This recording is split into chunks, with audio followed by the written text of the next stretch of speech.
como tratamento, se é cirúrgico, se é conservador, alguns autores já trouxeram para a gente, né, algumas revisões sistemáticas com meta-análise, elas fazem essa comparação, cirúrgico, não cirúrgico, quando, por quê. Então, o que os autores trazem hoje em dia para a gente na literatura depende, obviamente, a quantidade de fibra acometida, o nível de atividade desse paciente, a idade desse paciente, se vale a pena expor ou não a um centro cirúrgico, né? Por mais que seja uma técnica minimamente invasiva, não deixa de ser uma cirurgia, se vale a pena expor o paciente a isso. E uma revisão sistemática mais recente, também de 2019, ela comparou os resultados funcionais, né? Os resultados funcionais e também os outros, como outras circunstâncias que essa lesão, quando tratada cirúrgica e quando tratada de forma conservadora, pode trazer. Então, os critérios que eles avaliaram nos trabalhos foram em torno de 800 pacientes ao todo, sendo todos os trabalhos acompanhando esses pacientes por no mínimo 1 ano. Eles avaliaram a taxa de ruptura, a trombose venosa profunda, a infecção superficial e profunda da ferida, a lesão do nervo sural, o retorno ao esporte e a amplitude de movimento. E o que eles encontraram e trouxeram para a gente, que tem uma diferença aí significativa, quando comparado o tratamento cirúrgico e o não cirúrgico, eles avaliaram também, o Physical Activity Score, que é o nível de atividade, né, do paciente, e o ARTS, que é um questionário que avalia os pacientes após a ruptura do tendão calcâneo, tá? Então, eles avaliaram que na taxa de ruptura e na infecção superficial e profunda da ferida, houve diferença, sendo o tratamento cirúrgico, a taxa de ruptura menor, e a infecção superficial e profunda da ferida, o tratamento cirúrgico é maior. Obviamente, né? O paciente foi submetido a um tratamento cirúrgico, então ele vai ter uma ferida, então esse resultado já era esperado também. Aqui algumas técnicas, só obviamente existem várias outras técnicas cirúrgicas descritas pela literatura e também que os cirurgiões fazem de acordo com a curva de aprendizado e também com o quão funcional o paciente fica após cirurgia e o quão mais rápido também é a reabilitação desse paciente. Né? Então, a gente tem a mini open, a reparação aberta e a percutânea, sendo a diferença da mini open para aberta, né? Menor tempo de cirurgia, menor custo, menor número de complicações, né? A diferença maior é a incisão cirúrgica, certo? E não possui diferença quando a gente fala de retorno ao esporte, às atividades de vida diária, a satisfação do paciente e a taxa de ruptura. Essas cirurgias, elas são feitas a sutura do tendão e são testadas intraoperatório. Então, essa sutura, ela é forte o suficiente, obviamente, pós-cirúrgico precisa ficar um tempo imobilizado, né, um tempo no posicionamento de segurança, mas é completamente seguro, né? Se feito com um bom cirurgião, com um especialista principalmente. E também a cirurgia percutânea, que tem uma menor taxa de ferida e complicação de cicatrização, né? E um risco mínimo de lesão do nervo sural. A lesão do nervo sural é citada justamente pela via de acesso, né? Onde algumas técnicas podem ser mais suscetíveis a afetar o nervo sural. Em relação à reabilitação, antes de falar sobre a reabilitação da ruptura do tendão calcâneo, eu acho importante a gente frisar alguns pilares na reabilitação do tornozelo e pé, que o pessoal, né, os chefes do ambulatório lá de fisioterapia da Santa Casa de São Paulo, do tornozelo específico de tornozelo e pé, eles, com o passar do tempo, eles desenvolveram esses pilares, assim, que são importantes antes da gente pensar em reabilitar um tornozelo e um pé, né? Porque a gente tem na cabeça, quando a gente pensa em alguma reabilitação desse segmento, a gente pensa lá no elastiquinho, a gente pensa muito superficial, talvez. Então, esses pilares, eles servem para dar um norte melhor para a gente. Então, quando a gente pensa nesse segmento, a gente precisa pensar em função, a gente precisa pensar que o pé, ele é uma plataforma sensorial. O que isso quer dizer? Que a gente precisa estimular esse pé, já que ele está, a maior parte do tempo, em contato com o solo, que já linka com o próximo pilar, que é a cadeia cinética fechada, né? E pensando na cadeia cinética fechada, por que não trabalhar a força nesse tipo de cadeia, tá? A gente consegue trabalhar esse tipo de força, né? A gente consegue trabalhar dentro de uma cadeia cinética fechada, por exemplo, sem carga, com carga, enfim, tudo isso trabalhando a função, só que para a gente fazer tudo isso, a gente precisa de mobilidade.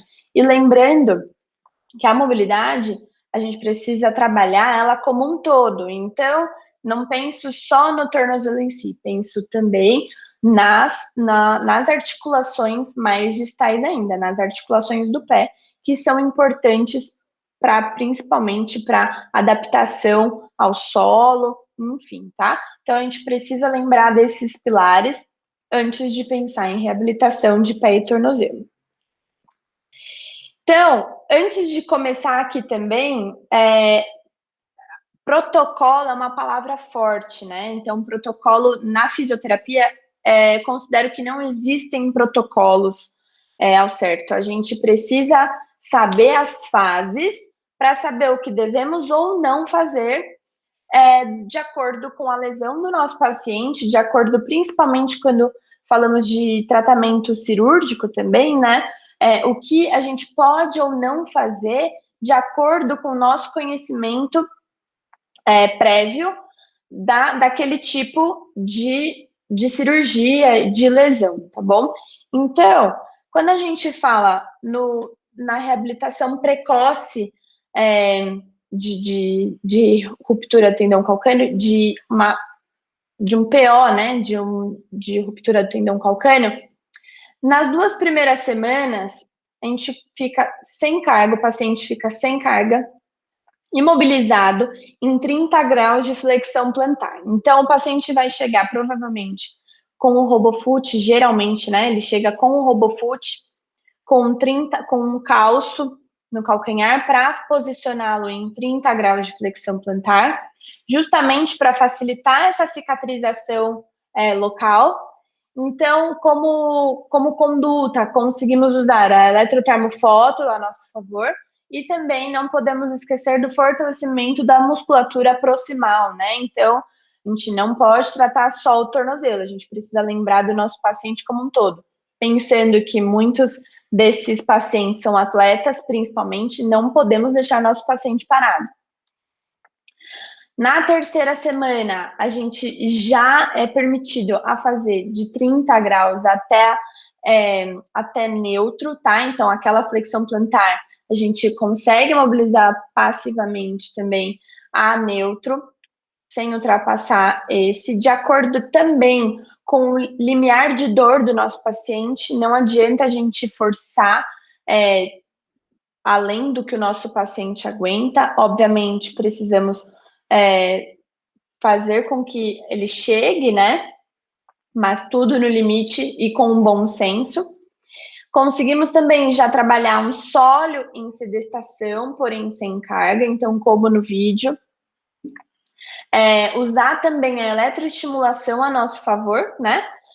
Pensando que nessa musculatura aconteceu uma inibição muscular artrogênica, então a gente pode usar como recurso a eletroestimulação, por exemplo, e também início à descarga de peso parcial. Então, com uma estratégia é a facilitação neuromuscular proprioceptiva, por exemplo, como está demonstrado na foto.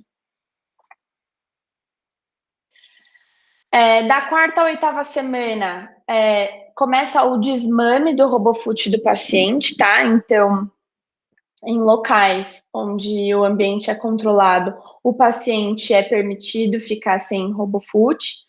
Começamos também a fazer os exercícios resistidos, né? Lembrando que em carga parcial, então, como no exemplo da foto, começamos com uma plantiflexão resistida, né? Uma isometria. Começamos na sexta semana a descarga de peso total com o nosso paciente, então a gente precisa trabalhar a reeducação de marcha com esse paciente. Aqui é só um exemplo, mas temos várias outras opções de conduta para reeducar a marcha. E aí, lá na sétima semana, a mobilização é livre do nosso paciente, tá? Então, ele já pode fazer uma mobilização ativa, é importante orientar o nosso paciente a fazer em casa, né? Outra coisa também que a gente precisa começar a trabalhar desde cedo com o nosso paciente, desde liberado, né? Sem pontos, sem nenhum sinal flogístico, trabalhar a cicatriz do nosso paciente, certo? Então, a cicatriz, principalmente pensando numa via aberta, ela geralmente pode ser também um impedimento para ganho de dorsiflexão, tá? Pode ser uma limitação tecidual ali também. Então, é importante trabalharmos em cima da cicatriz também, tá? Liberação de tendão, o tendão ele fica um pouco mais espesso, então é importante não deixar com que esse tecido fique aderido. Da oitava à 12ª semana, né, a gente consegue, a partir da oitava semana, já trabalhar fortalecimento com a carga axial, com descarga de peso, né, livre, de acordo com o tolerado com o paciente também, obviamente. Não adianta o paciente não ter força para fazer um exercício sem carga, que a gente vai submeter ele a uma carga, o paciente não vai conseguir. Então, obviamente, gradativamente. O paciente estar liberado e o paciente conseguir fazer são coisas distintas. Então, vai conforme a progressão do seu paciente. Aqui temos algumas opções e exemplos, acho que aqui deu uma travada, mas temos alguns exemplos de fortalecimento de trícepsural, tá? Sendo no primeiro vídeo, fortalecimento concêntrico comum. No segundo vídeo, um excêntrico de trícepsural, onde já requer um pouco mais do nosso paciente. No terceiro vídeo, já começa a trabalhar a propulsão, né? Assim como o quarto vídeo, só que já é mais avançado, né? Com um degrau. Então, onde ele precisa fazer a força para além de fazer a força para cima, para frente também, que é o que a gente usa na marcha, por exemplo. A gente começa a trabalhar com o nosso paciente o salto, a progressão do salto, que a gente já podia começar na outra fase, tá? Começar a propriocepção, começar também a corrida com o nosso paciente. E aí, do quarto ao sexto mês, a gente já começa a trabalhar, já pode começar dar início, né? Lá no terceiro mês, já conseguimos. Do quarto ao sexto mês, a gente começa a trabalhar mais a especificidade de acordo com o gesto do nosso paciente, pliometria também e a progressão de corrida. Então, é importante a gente trabalhar com esse paciente. deslocamentos laterais, deslocamentos anteriores, é, e aí sim colocá-lo na especificidade, né, no gesto.